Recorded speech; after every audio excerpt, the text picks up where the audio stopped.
Hello guys, welcome back to Trading for Beginners, and in this video I'm going to talk about how can you check for openings or job vacancies for Bitget Wallet. So without any further ado, let's dive right into this exciting video.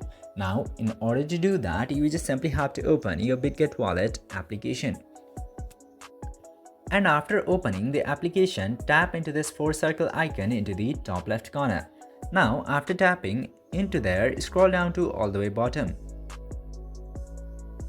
And you will get this section of openings into join us. Tap to openings, and then after going into openings, it will open this site right here.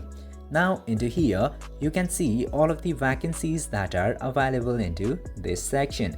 Now as you can see here, they are demanding a lot of people to join their team.